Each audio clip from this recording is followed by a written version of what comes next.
जी student, अस्सलाम वालेकुम। क्या हाल चाल है आप लोगों के? होप सो आप सारे जो हैं वो ठीक होंगे और आपकी फैमिलीज़ भी जो हैं वो भी ठीक होंगी। और कोरोना से आप लोगों की अल्लाह मियाँ हिफाज़त फरमाए, ये हम सब की दुआ है। मैं लाइव आ चुका हूँ, तो आप लोगों से रिक्वेस्ट है काइंडली आप लोग ज्वाइन कर लें। और ये ज़रूर मुझे बताइएगा कि आप लोगों को मेरी आवाज़ आ रही है।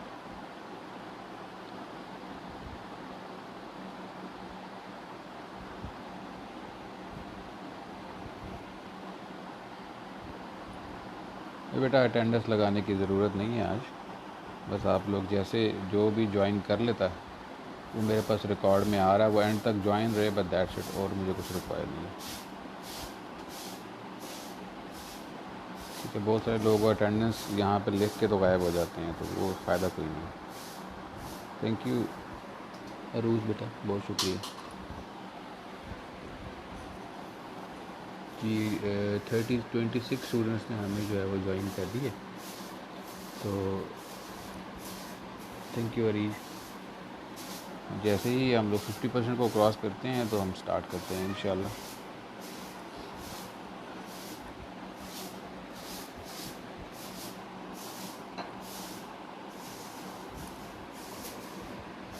Thank you Nabira, thank you Fariyal.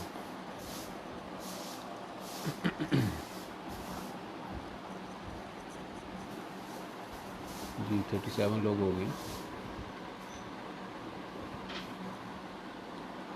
Thank you ji.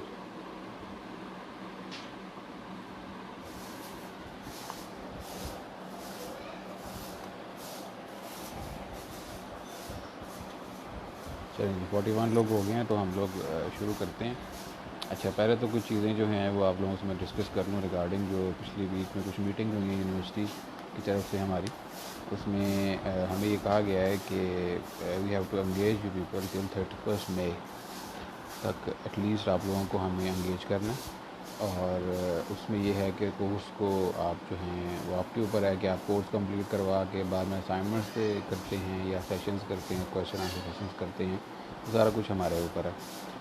Number one तो ये हो गया। नंबर टू, यूनिवर्सिटी ने ये कहा है कि एटलीस्ट 2 आवर्स अ वीक हमें बच्चों को एंगेज करना है। तो मैं तो पहले ही आपको 2 आवर्स एंगेज करता हूँ वीकली। सिर्फ ये है कि मैं उसको डिवाइड करता हूँ इंटू 4 लेक्चर्स, क्योंकि मुझे ये अंदाज़ा है कि 1 घंटा हम ऑनलाइन एक लेक्चर को नहीं दे सकते। ठीक है, हम फेस टू फेस 50 मिनट्स नहीं प्रॉपर पढ़ते, तो इस तरीके से 1 आवर का लेक्चर जो है वो डिफ़िकल्ट हो जाता है सुनना किसी के लिए भी। सो इन दिस कॉन्टेक्स्ट मैंने पहले ही अपना लेक्चर जो है वो 30 मिनट्स का रखा हुआ है। नंबर वन तो ये एज इट इज़ ही कंटिन्यू होगा। वीक में 3 to 4 लेक्चर्स जो हैं वो हम लोग देख लेंगे, कभी 3 कभी 4, डिपेंडिंग अपॉन सिलेबस कवरेज। वो ऐसे ही चलता रहेगा। Number one. नंबर टू ये है कि कोई क्वेश्चन आंसर्स अगर हों तो ये भी हो सकता है कि कोई एक सेशन जो है हमारा वो सिर्फ क्वेश्चन आंसर सेशन हो, और उस पर ऐसे ही मैं लाइव आऊँ, आप लोग मेरे से क्वेश्चंस करें और मैं लाइव उसके आपको आंसर्स करूँ। तो ये आपकी सजेशन मुझे रिक्वायर होगी। व्हाट्सएप पे आप मुझे सजेशन दे सकते हैं इसके ऊपर कि हम लोग आउट ऑफ 4 लेक्चर्स 3 लेक्चर्स पढ़ लिया करें और एक लेक्चर जो है वो इस तरह का हो जिसमें क्वेश्चन आंसर सेशन कर दिया करें। वो एक वे है, उसमें ज़रा कोर्स हमारा जो है थोड़ा लेट कंप्लीट होगा। जिस पेस के साथ मैं जा रहा हूँ, मेरा जो ज़ाती प्रोग्राम था वो ये था कि एज़ पर दी एकेडमिक कैलेंडर जो फर्स्ट वीक ऑफ मई में हमारा कोर्स कंप्लीट होता था, तो मैं उसी वे में कंप्लीट करने का मेरा प्रोग्राम है इंशाल्लाह। फिर फर्स्ट वीक या मैक्सिमम सेकंड वीक में आपका कोर्स हम कंप्लीट कर देंगे, और उसके बाद जो रिमेनिंग 2-3 वीक्स रह जाएंगे till the end of May, उसमें ये है कि आप लोगों के साथ असाइनमेंट्स पे बात रहेगी, क्वेश्चन आंसर सेशंस पे बात रहेगी। इस तरीके से हम लोग वीक में एक या दो सेशंस कर लिया करेंगे। जो मेरा अपना प्लान जो है वो ये है। ठीक है जी। तो इस पे आप लोग जो हैं ज़रूर मुझे सजेशंस दें। और इसके अलावा मैंने अभी तक ज़ूम यूज़ नहीं किया, तो अगर आप लोग समझते हैं कि ज़ूम जो है वो ज़्यादा बेहतर वे है इससे, तो वो मुझे बताएं, मैं हो सकता है ज़ूम के ऊपर आ जाऊँ।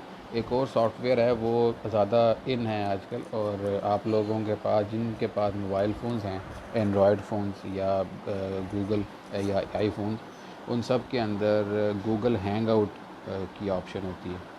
अगर आप गूगल हैंग आउट को इंस्टॉल कर लेते हैं अपने पास, तो उसमें वो जो आपका जूम है उससे फ़ार बेटर है। एक तो उसमें सेशन अनलिमिटेड हो सकता है, ज़रूरी नहीं है 40 मिनट्स का ही हो, नंबर वन। और नंबर टू, जितने मर्ज़ी स्टूडेंट्स उस पर ज्वाइन कर सकती हैं। तो वो भी एक ऑप्शन है। गूगल हैंग आउट के ऊपर भी आप लोग जो हैं जाएँ, जाके यूट्यूब पे देखें, अगर आपको समझ आती है। गूगल हैंग आउट मीट, मैं आपको मैं व्हाट्सएप भी कर देता हूँ।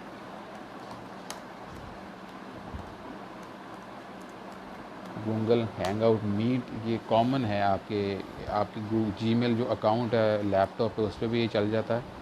सिंपल आपने अपने ईमेल खोलनी है, वहाँ पे ऐप्स के अंदर जाना है और वहाँ पे आपको ये हैंग आउट मिल जाएगा। और मोबाइल फ़ोन के ऊपर तो बहुत ईजी है। आप गूगल प्ले पे जाएँ, प्ले स्टोर पे जाएँ, वहाँ से हैंग आउट जो है वो आप इंस्टॉल कर लें और सिंपल आप उस पर कॉल होगी, उस पर एक से ज़्यादा मतलब अप टू 100 250 तक हम लोगों ने उस दिन यूनिवर्सिटी की मीटिंग थी इसके ऊपर ही, तो 250 तक लोग जो हैं उसको ज्वाइन उन्होंने किया था और विदाउट एनी प्रॉब्लम। अगर किसी के पास बेटा एंड्रॉयड नहीं है मशिर, तो आईफोन अगर है तो उस पर ये काम हो सकता है। अगर आईफोन भी नहीं है, एंड्रॉयड भी नहीं है, तो लैपटॉप होंगे आपके पास। जिस पर्टिकुलर वे पे इस वक्त आप लेक्चर सुन रहे हैं, इसी वे पे आप हैंग आउट के अंदर भी लेक्चर सुन सकते हैं। तो ये सिर्फ़ और सिर्फ आप लोगों के ऊपर है। 3 ऑप्शन हैं जो चल रही है। कंटिन्यू ऑप्शन है ये, की ऑप्शन ये है। दूसरी ऑप्शन जो है वो आपकी जूम की है, जूम मैंने अब तक यूज़ नहीं किया। और तीसरी ऑप्शन जो है गूगल हैंग आउट मीट की है। तो टोटली अप टू यू कि आप कैसे करते हैं। Zoom is better sir, we all are familiar with Zoom. बेटा जूम वो जो गूगल हैंग आउट मीट है वो और जूम एक जैसे हैं, लेकिन जूम के अंदर कुछ बग्स हैं, वो बग्स हैंग आउट मीट के अंदर नहीं है। तो उसको एक बार देखिएगा ज़रूर। बिल्कुल मिल जाएगी, वीडियो रिकॉर्डिंग भी मिल जाएगी आपको। ठीक है, तो ये आप लोग देख लें। जूम के थ्रू, FB लाइव के थ्रू ही जाना है आपने, जूम के थ्रू जाना है या हैंग आउट के थ्रू जाना है, ये आपके ऊपर, आप जैसे बताएंगे वो फिर आप मुझे बता दीजिएगा। जूम के ऊपर एक प्रॉब्लम है कि 40 मिनट से ज़्यादा सेशन नहीं होता जूम के ऊपर, नंबर वन। और नंबर टू, जूम के अंदर एक और इशू ये है कि बहुत सारी जो कंट्रीज़ हैं उन्होंने सिक्योरिटी कंसर्न की वजह से इसको बैन कर दिए।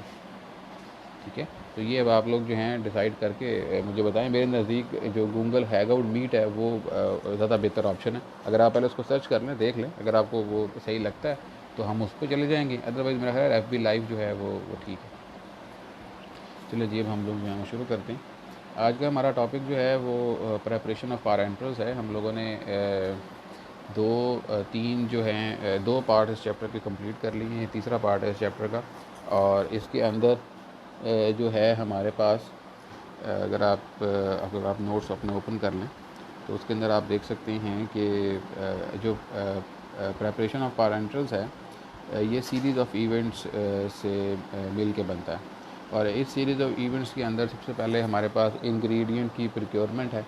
और इंग्रेडिएंट्स की प्रोक्योरमेंट के बाद सबसे पहले हम लोग क्या करते हैं, अगर मैं इसको एक लम्हे के लिए बुक से हट के आपसे बात करूं, तो सबसे पहले तो हम लोग इंग्रेडिएंट्स को प्रोक्योर करते हैं। जो भी हमें पारेंटल्स बनाने होते हैं, हम उन पारेंटल्स को के लिए पहले तो रॉ मटेरियल को प्रोक्योर करते हैं एक रजिस्टर्ड वेंडर से। प्रोक्योर करने के बाद उसको हम लोग क्वारंटाइन करते हैं, फिर उस पर टेस्टिंग होती है। वही प्रोसीजर जो पहले, जहाँ तक बात है ऐसे मटेरियल जो स्टीराइल है उनकी टेस्टिंग हम लोग परफॉर्म नहीं करते। ठीक है, वो तभी परफॉर्म होती है ऑन द स्पॉट जब आप जाकर उसको स्टीराइल इन्वायरमेंट में ओपन करते हैं और वहाँ पर ही हम उसकी टेस्टिंग जो है वो परफॉर्म करते हैं। अगर हमें कोई टेस्टिंग परफॉर्म फिर भी करनी पड़े तो इन दैट केस फिर हमें स्टीराइल इन्वायरमेंट में उसको ओपन करना पड़ता है, वहाँ ही सैंपल पर ड्रॉ करना पड़ता है और फिर उसको करना पड़ता है। आमतौर पर ये टेस्टिंग हम लोग परफॉर्म नहीं करते क्योंकि वो हमें पता होता है कि वो ठीक है, इसके ऊपर मेंशन होती है साइड डिटेल्स। प्रोक्योरमेंट के बाद रॉ मटेरियल प्रोक्योर करने के बाद फिर हम लोग, अब रॉ मटेरियल के अंदर हमारे पास जो है सिर्फ और सिर्फ ड्रग या केमिकल्स नहीं आते, रादर हमारे पैकिंग मटेरियल भी आता है। अगर एम्प्यूल है तो एम्प्यूल भी आएंगे, अगर वायल है तो वायल आएगा, उसका रबर स्टॉपर आएगा, उसके एल्यूमिनियम सील आएगी, आउटर कार्टन, वो सारा कुछ जो है वो मटेरियल के अंदर आता है, वो हम प्रोक्योर करते हैं। और प्रोक्योर करने के बाद अपना प्रोसेस जो है उसको हम शुरू करते हैं। सबसे पहले जो कंटेनर और इक्विपमेंट्स हैं जितने भी, उनकी क्लीनिंग की जाती है। ठीक है, इक्विपमेंट वो जो कि यूज़ होने हैं ड्यूरिंग दी मैन्युफैक्चरिंग प्रोसेस, और कंटेनर्स वो जिसके अंदर आपने अपना मटेरियल जो है उसको डालना है, जो आपने प्रोडक्ट बनाया वो आपने उसमें सील करना है, वो दोनों अच्छे तरीके से आप उसको वॉश करते हैं। New unused container equipments could also भी कंटामिनेटेड विद डेब्रिस। इसके अंदर ज़रूरी नहीं है कि आप ये कहेंगे जी क्योंकि हमारी जो एम्प्यूल या वायल है वो तो बिल्कुल ब्रांड न्यू है तो वो बिल्कुल साफ़ होगी, ये कहीं नहीं लिखा हुआ, उसके अंदर भी डेब्रिस जो है वो होता है। So in that case it is very necessary कि जो भी आप लोग परचेज़ करें चीज़ें, उनको आप लोग लेके तो फिर आप उसको वॉश करें अच्छे तरीके से। उन प्रोटोकॉल जो प्रोटोकॉल हम लोग पहले डिस्कस कर चुके हैं वॉशिंग के अंदर, जब मैंने आपको बताया था कि मटेरियल जो कंटेंट एरिया है उसके अंदर आप लोग उसको वॉश कर देख पड़ चुके हैं। वहाँ पे अच्छे तरीके से उसको वॉश करते हैं, डेब्रिस को रिमूव करते हैं। कोई आउटर कार्टन बाहर हैं उनको आप रिमूव करते हैं। रिमूव करने के बाद ये सारा मटेरियल जो है इसको फिर आप भेजते हैं उस एरिया में जहाँ पे इसने यूज़ होना है फॉर प्रॉपर मैन्युफैक्चरिंग। इसके बाद जो हमारे पास इक्विपमेंट्स होते हैं उनको भी आप जो है, नंबर वन तो ये है कि ये ऐसे नहीं होता कि आप कोई भी इक्विपमेंट जो है वो ले लें और आप कहें कि जी ये इक्विपमेंट आम दिनों में तो है हम लोग सिरप मैन्युफैक्चरिंग में इस्तेमाल करते हैं, तो अब इस इक्विपमेंट को हम लोग जो हैं वो पैरेंटल मैन्युफैक्चरिंग में यूज़ कर लें। ऐसा नहीं हो सकता। पैरेंटल मैन्युफैक्चरिंग के लिए जो भी चीज़ें होंगी वो सारी की सारी चीज़ें जो हैं वो आप स्पेसिफिकली पैरेंटल के लिए ही होंगी और वो अलहदा से ही आपने उसको जो है वो रखा होगा। वैरायटी ऑफ मशीन्स इसके अंदर हम लोग यूज़ करते हैं। स्मॉल हैंड लोडेड रोटर रिंसर्स जो हैं, वॉशर्स, ये हमारे पास अवेलेबल होते हैं। मशीन्स को भी वो पार्ट्स मशीन्स के जो इन कांटेक्ट आना है विद द प्रोडक्ट, उन पार्ट्स को भी हम लोग वॉश करते हैं अच्छे तरीके से। वॉश करते हैं नंबर वन, और उसके बाद उसको स्टीराइल किया जाता है। अगर कोई ऐसे पार्ट्स हैं जो उतर जाते हैं तो उतारने के बाद उन पार्ट्स को आप लोग जो हैं फिर ऑटोक्लेव करेंगे और ऑटोक्लेव करने के बाद वापस उसको अप्लाई करेंगे स्टीराइल एरिया के अंदर। तो ये सारा कुछ भी आपका इसका जो है वो part of this particular event है। अच्छा, जो हमारे पास अच्छा एक चीज़ यहाँ पे बड़ी इंपॉर्टेंट है, थ्रू आउट जिस भी सारे प्रोसेस के अंदर आपने ये मैन्युफैक्चरिंग करनी है तो उन सारे प्रोसेस की वैलिडेशन करना बहुत ज़्यादा ज़रूरी है। अगर आप उस प्रोसेस की वैलिडेशन नहीं करेंगे तो हमें ये नहीं पता लगेगा ये जो प्रोसेस हम लोग कर रहे हैं ये प्रोसेस वाकई ही क्या हमारे प्रोडक्ट को ठीक कर रहा है, प्रोडक्ट को सही तरीके से साफ़ कर रहा है। इसके लिए उसकी वैलिडेशन जो है वो बहुत ज़्यादा ज़रूरी है। मैं आप मुझे 2 मिनट दीजिएगा, मैं 2 मिनट बाद वापस आता हूँ, जस्ट अ मिनट।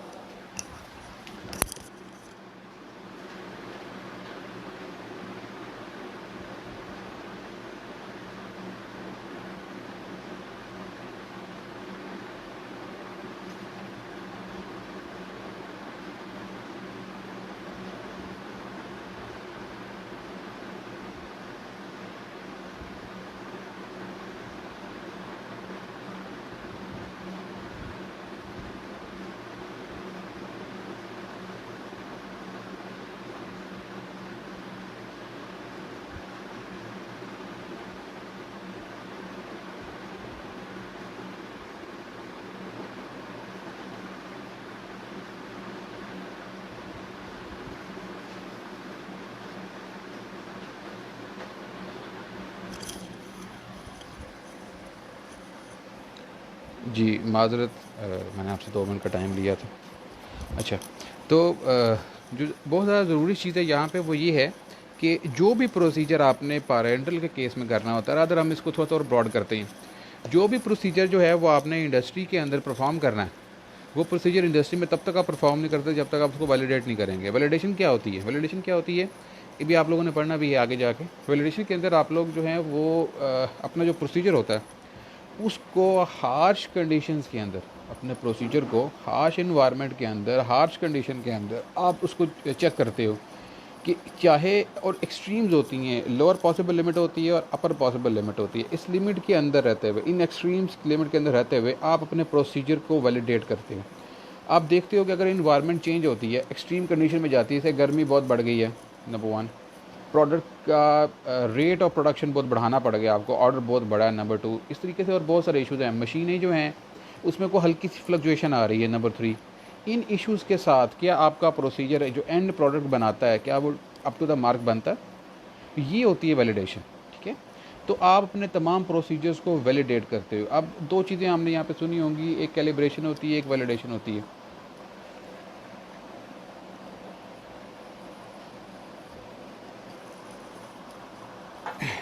जहाँ तक बात है कैलिब्रेशन की, जो जितने भी आपके इक्विपमेंट्स हैं, इंस्ट्रूमेंट्स हैं, जब आप उनको चेक करते हैं कि ये इक्विपमेंट्स और इंस्ट्रूमेंट्स जो हैं क्या प्रॉपरली वर्क कर रहे हैं, जो इनकी रिक्वायरमेंट है, जो इनकी करैक्टरिस्टिक्स हैं, जो इनकी प्रॉपर्टीज़ हैं, क्या वो प्रॉपर्टीज़ फॉलो हो रही हैं, क्या जिस तरीके से आपका बताया गया है उस तरीके से ये काम कर रहे हैं आपके साथ।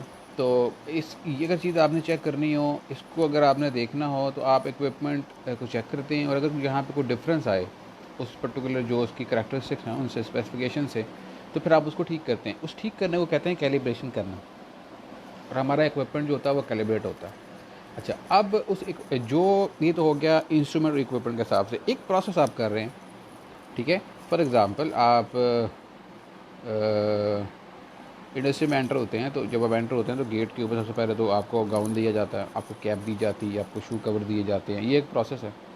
ये प्रोसेस जो है ये हम लोग क्यों करते हैं, ताकि हम लोग बिल्कुल साफ़ होके हम डर्ट साथ अंदर ना लेके जाएं, ठीक है। ये हमें कैसे पता लगा, ये प्रोसेस जो है डिफरेंट इन्वायरमेंट के अंदर, डिफरेंट जगहों के अंदर ये प्रोसीजर परफॉर्म किया गया, डिफरेंट इंडस्ट्रीज़ के अंदर परफॉर्म किया गया। और कहीं पे बारिश हो रही थी बाहर, कहीं पे बाहर आंधी आ रही थी, कहीं पे धूप निकली हुई थी, कहीं पे सर्दी थी, कहीं पे गर्मी थी। और इन सब को करने के बाद एंड पे रिजल्ट क्या मिला आपको, क्योंकि आपने डिफरेंट इन्वायरमेंट में ये काम किया कि जी वाकई अगर आप ये प्रोसीजर करते हैं तो डर्ट अंदर कम से कम आती। तो ये प्रोसेस था जिसमें एक बंदे को आपने अच्छे तरीके से कवर करके इंडस्ट्री के अंदर लेके आना है। अब इस प्रोसेस को जब आपने हर जगह पे अप्लाई किया, रिज़ल्ट आपका सेम आया, तो उसका मतलब है ये प्रोसेस जो है ये वैलिडेटेड हो गया, ठीक है। तो डॉक्यूमेंट्स के अंदर आप मेंशन करते हैं कि ये 10 जगहों पे हम लोगों ने इसको परफॉर्म किया, रिज़ल्ट ठीक आया, इसका मतलब है कि हमारा प्रोसेस जो है वैलिडेटेड है और वो ठीक है। सो ये होती है हमारी वैलिडेशन। तो जो भी काम पारेंटल और इंडस्ट्रियल के अंदर आपने परफॉर्म करना है वो तमाम जो है वैलिडेशन के बगैर आप परफॉर्म नहीं करते, उसको वैलिडेट करना पड़ता है उस प्रोसेस को। CGMP regulatory inspections, validation of cleaning procedure is another hot topic. Validation of cleaning procedure is complicated because issues, for example, sample method, sample location, sensitivity of analytical method, calculation used for establishing cleaning limits, ये सारी चीज़ें इसके अंदर आती हैं। तो ये एक मतलब इट्स ए कॉम्प्लिकेटेड प्रोसीजर। और जब इंडस्ट्री की इंस्पेक्शन होती है, ये थोड़ी सी रेगुलेटरी की बात करते हैं आपके साथ। जब इंडस्ट्री की आपने सुना होगा कि जो फार्मास्यूटिकल इंडस्ट्री की इंस्पेक्शंस जो हैं वो चलती रहती हैं। अब जब भी फार्मास्यूटिकल इंडस्ट्री की इंस्पेक्शंस होती हैं तो उन इंस्पेक्शंस के अंदर वो उस वक्त तो अब आपको ये पता लग गया कि अगर छापा नहीं पड़ा और आपको ये पता कि ये फ़लाँ डेट को मेरी इंस्पेक्शन है, तो आप सारा कुछ ठीक कर लेंगे। उस दिन जो है आप वर्कर भी पूरे कर लेंगे। उस दिन अगर आपने कोई बंदा नहीं रखा हुआ, कोई सीनियर, वो भी आप हायर कर लेंगे एक दिन के लिए। उस दिन अगर आप आम तौर पे कोई 2 नंबरी करते हैं इंडस्ट्री में, तो उस दिन आप वो नहीं करेंगे, प्रॉपर तरीके से काम होगा। तो वो चीज़ देखने नहीं आते, वो देखने आते हैं कि जी ये जो थ्रू आउट द ईयर, या 6 महीने पहले हम इंस्पेक्शन के लिए आए थे, 6 महीने बाद आ रहे हैं, इस पिछले 6 महीने में क्या इन लोगों ने GMP फॉलो की है, क्या वो तमाम स्टैंडर्ड्स जो हम इनको बता के गए थे, ये जो बुक स्टैंडर्ड्स है, क्या ये फॉलो करते हैं। अच्छा, अब उसका कैसे पता लगेगा, उसका पता लगने के लिए ज़रूरी है कि उसके लिए डॉक्यूमेंटेशन हो। जो भी काम आप करें, आपने एक चीज़ को ए जगह से उठाया है और बी जगह पे रख दिया है, तो इसकी भी डॉक्यूमेंटेशन होनी चाहिए कि कैसे रखा है। क्या आपने इसको टेबल थी उठा के रखी है, घसीट के रखी है, या खोल के रखी है, ठीक है। तो ये प्रोसीजर है। GMP कहती है जी आपने एक मशीन दूसरी जगह लेके जाना, खोल के लेके जाएं, ताकि वो सफाई भी इसकी करें बाद में। आपने उठाया, ऐसे उठाई, खींची और ले गए, वो नीचे निशान भी पड़ गए, सारा वहाँ पे मशीन भी गंदी हो गई, सारा कुछ हो गया। तो ये कुछ प्रोसीजर्स हैं, और जब तक आप वो प्रोसीजर फॉलो करते हो, उस प्रोसीजर फॉलो करने के लिए डॉक्यूमेंटेशन होती है। वो डॉक्यूमेंटेशन जो है, अच्छा अब ये भी क्वेश्चन आता था, डॉक्यूमेंट तो बनाए जा सकते हैं फेक, बिल्कुल बनाए जा सकते हैं। फेक डॉक्यूमेंटेशन के अंदर जब आप उसको एक रूटीन में आगे की तरफ लेके जा रहे हो, तो एक प्रोसीजर को, तो एक अगर फॉर एग्ज़ाम्पल एक प्रोडक्ट है, उसके साथ साथ डॉक्यूमेंटेशन हो रही थी, तो पहले डॉक्यूमेंटेशन उसकी होगी जब आप उसकी वेइंग करेंगे, फिर डॉक्यूमेंटेशन होगी जब प्रोडक्शन स्टार्ट होगी, फिर डॉक्यूमेंटेशन होगी जब उसकी टेस्टिंग होगी, फिर डॉक्यूमेंटेशन होगी जब फाइनल टेस्टिंग होगी, दरमियान में जो इन प्रोसेस का क्वालिटी कंट्रोल टेस्ट है उसकी डॉक्यूमेंटेशन होगी, लाइन क्लियरेंस आएगी, सारा कुछ आएगा। ये है normal up to the mark GMP documentation. एक है आपने डॉक्यूमेंटेशन की ही नहीं, अब आपको पता हो इंस्पेक्शन आ रही है, आपने निकाला, पिछले आपने पहले रॉ मटेरियल था पड़ा हुआ कहीं पे, आपने वो डॉक्यूमेंटेशन की और फिर आपने दे दिया कि ये प्रोडक्ट बन गया हमारा, जिनमें इनकी सारी चीज़ें आप खा गए। वो लोग जब इंस्पेक्शन के लिए आते हैं तो उनके पास मेथड्स होते हैं, वो बैक ट्रेस करते हैं, नंबर 1। नंबर 2, कुछ इंस्ट्रूमेंट्स ऐसे हैं जिनके सॉफ्टवेयर्स जो हैं वो फेकली आप चेंज नहीं कर सकते। फॉर एग्जांपल HPLC है, अब कोई प्रोडक्ट है, उसके लिए HPLC रन करना बहुत ज़रूरी है, ठीक है, और आपने HPLC रन किया ही नहीं कभी, HPLC आपके पास है ही नहीं, ठीक है।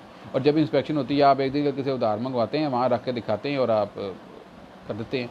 अब HPLC के अंदर जब आप लोग प्रोसेस परफॉर्म कर रहे होते हैं, तो उस साथ ही उसमें उसकी डॉक्यूमेंटेशन होती है, उसका प्रोसेस वैलिडेशन होती है, वो सारा डॉक्यूमेंट बनता है। अब जो लेटेस्ट HPLCs आ रहे हैं उसके अंदर आप इवन डेट तक भी चेंज नहीं कर सकते उसकी, वो खुद ही डेट डालता है आपके डॉक्यूमेंट के ऊपर, और वो आप वो सॉफ्टवेयर आप चेंज ही नहीं कर सकते, उसकी डेट चेंज नहीं कर सकते, उसको आप कोई एक दफ़ा जो आपने सबमिट करवा दिया आप उसको चेंज नहीं कर सकते। जो रिज़ल्ट उसके अंदर आएगा वो वही रिज़ल्ट प्रिंट देगा आपको उस रिज़ल्ट उसमें नहीं डाल सकते। और वो वाले सॉफ्टवेयर ही अब ड्रैप ने कहा है कि आपके पास HPLC के अंदर होने चाहिए। तो इस किस्म के सिनेरियो के अंदर फिर वो बैक ट्रेस करते हैं कि जी इस 6 महीने में क्या GMP फॉलो हुई, तो वो फिर वैलिडेटेड डॉक्यूमेंट्स जो आपके पास होते हैं, जो आपने वैलिडेशन परफॉर्म की होती है, जो डॉक्यूमेंटेशन की होती है, उससे फिर वो चीज़ें आपके लिए क्लियर होती हैं। नेक्स्ट है जी characteristics of machinery. Regardless of type of cleaning machinery of the machinery selected certain fundamental characteristics are usually required. Liquid or air must strike the bottom and of the container and spread in all directions, smoothly flow down the wall and out of the opening with sweeping action। Machine की जो characteristics हैं इसके अंदर, washing के लिए zone सी मर्जी size की machine आप यूज़ करें, बहुत बड़ी यूज़ कर लें, बहुत छोटी यूज़ कर लें, वो मैटर नहीं करता। असल चीज़ जो मैटर करती है पानी और एयर। पहले हम वाटर ब्लो करते हैं अपने एम्प्यूल को, फिर एयर ब्लो करते हैं ड्राई करने के लिए, ठीक है। जो ब्लोइंग है, जब उस मशीन ने वो एयर उस बॉटल के अंदर ब्लो करनी है, सॉरी एयर उस एम्प्यूल में, उस वायल में या इवन बॉटल के अंदर उसने अगर ब्लो करनी है, तो वो एयर जो है वो पेंदे के साथ जाके टच होने के बाद वो स्वीप करे चारों साइडों पे और फिर वहाँ से बाहर निकले। कोई भी डेड एंड नहीं होना चाहिए उसके, जहाँ पे एयर जाए ना, जहाँ पे वाटर जाए ना। ऐसी मशीन आपने यूज़ करनी है जिसके करैक्टरिस्टिक्स के अंदर ये चीज़ें शामिल हों, वॉशिंग के लिए और ब्लोइंग के लिए, ठीक है जी। तो इसके कुछ करैक्टरिस्टिक्स जो हैं वो पेज नंबर 821 पे भी रिमाइंडर में आपको मिल जाएंगे, वहाँ वो ज़रूर पढ़िएगा जाके। नेक्स्ट हमारे पास जो आता है वो ट्रीटमेंट साइकिल आता है। ट्रीटमेंट साइकिल के अंदर जो है वो हम लोग एम्प्लॉय करते हैं ये कंटेनर का ट्रीटमेंट साइकिल है। जब कंटेनर आपने वॉश करना होता है तो कैसे उसको वॉश करना होता है। सबसे पहले तो आपके कंटेनर के अंदर डैब्रेस हो सकता है, पार्टिकल्स हो सकते हैं। अगर वो डैब्रेस लूज़ है, वो पार्ट डैब्रेस का जो लूजली बाउंड है, वो तो जब आप उसमें विगरसली रिंसिंग करेंगे विद वाटर तो वो निकल जाएगा, ठीक है। अच्छा, डिटर्जेंट जो है वो जनरली हम लोग इस केस के अंदर यूज़ नहीं करते। रीज़न क्या है कि डिटर्जेंट आपने कभी देखा हो, जो हमारे पास जी बाकी सबको आवाज़ आ रही है। अरसल साहब फरमा रहे हैं कि हर 5 मिनट बाद वॉइस चली जाती है। अगर बाकी सबको आ रही है तो मुझे बताइएगा, क्योंकि इधर से तो बिल्कुल सही लाइव ट्रांसमिशन हो रही है, ठीक है। असल आप ज़रा अपना नेट चेक कीजिएगा कि आपको तक कोई इशू तो नहीं है, क्योंकि इधर तो मेरा ख्याल अभी तक कोई इशू और तो किसी की तरफ से नहीं आया। आप ज़रा देख लीजिएगा, अगर आपको वॉइस क्लियर आ रही है और कॉन्टीन्यूसली आ रही है तो मुझे बताइएगा, बल्कि इधर ही बता दें कमेंट्स के दौरान। अच्छा, ट्रीटमेंट साइकिल के अंदर नंबर 1 तो फिर आपने क्योंकि एयर जो है उसको पास करवा सॉरी वाटर से रिंसिंग करनी है आपने अपने मटेरियल की। तो रिंसिंग के बाद हम वॉशिंग के लिए डिटर्जेंट को आमतौर पे यूज़ नहीं करते। रीज़न मैंने आपको बता दिया कि डिटर्जेंट का इटसेल्फ जो है वो डिटर्जेंट का इटसेल्फ जो है कुछ पार्टिकल्स जो है वो अंदर रह जाते हैं। अच्छा, एक और यहाँ पे जो हम लोग जो प्रोसेस यूज़ करते हैं जिसके लिए ट्रीटमेंट साइकिल का वर्ड यूज़ किया गया है वो कहलाता है थर्मल शॉक सीक्वेंस। अभी थर्मल शॉक सीक्वेंस जो है ये क्या है जी, इसे usually employed in washing cycle to aid expansion, construction, losing of debris which adhere with the container wall. Air rinse is also used। अच्छा, ये जो आपके पास साइकिल्स हैं, एक मिनट जी अरसल साहब, सेम नो वीडियो इवन, ये साहब कौन है जी? आ रही है सर आवाज़, एमन आ रही है सर आवाज़। इंटरनेट इशू मोस्ट प्रोबेबली हसनात, इंटरनेट इशू होगा बेटा आप लोगों का। इधर बाकियों को आवाज़ आ रही है, आप लोग ज़रा देखिएगा, आपका इंटरनेट का इशू होगा। अदरवाइज़ ये है कि ये वीडियो बाद में सेव हो जाएगी, आप फिर भी इसको देख सकते हैं दोबारा से। अच्छा जी, ट्रीटमेंट साइकिल के अंदर जो इंपॉर्टेंट चीज़ें जो बताना चाह रहा था वो था thermal shock sequence. Thermal shock sequence के अंदर आप जो तो लूजली बाउंडेड डैब्रेस था वो तो रिंसिंग से निकल जाता है, जो हार्डली बाउंडेड होता है डैब्रेस वो नहीं निकलता। उसके लिए फिर आप गर्म पानी के और ठंडे पानी के सीक्वेंस देते हो। एकदम बहुत गर्म पानी आता है, एकदम बहुत ठंडा पानी आता है। जब बहुत गर्म पानी आता है तो उसकी वजह से आपको पता है कि गर्म चीज़ की जब चीज़ गर्म होती है एक्सपैंड करती है, जब ठंडी होती है तो कॉन्ट्रैक्ट करती है। तो जब आप बहुत गर्म पानी भेजते हो तो एम्प्यूल एक्सपैंड करता है। जब एक्सपैंड करता है तो उसकी वजह से जो डैब्रेस वहाँ पे फंसा हुआ था वो लूज़ हो गया। और जैसे ही आप ठंडा पानी भेजेंगे वो एकदम कॉन्ट्रैक्ट करता है तो वो लूज़ डैब्रेस फिर वहाँ से वो निकल जाता है। इसको हम लोग कहते हैं थर्मल शॉक सीक्वेंस। तो इस मेथड को भी हम लोग यूज़ करते हैं अपने, ये भी एक प्रोसेस है यूज़ करने का। इसके अलावा air rinse is also use some time loose debris के लिए एयर से रिमूव कर देते हैं। Air water water flow injection जो है इनको हम लोग यूज़ करते हैं अल्ट्रा क्लीनिंग के लिए, ताकि कोई किसी किस्म का कोई रेजिड्यू जो है वो हमारे पास जो है वो ना रह जाए। ठीक है जी। तो यहाँ तक जो है हम लोग आज इसको ख़त्म करते हैं। 2 मिनट में मैं आपको दोबारा से जो है इसको रिवाइज़ करवा देता हूँ। ठीक है जी। अरसल आवाज़ बेटा आ रही है सबको?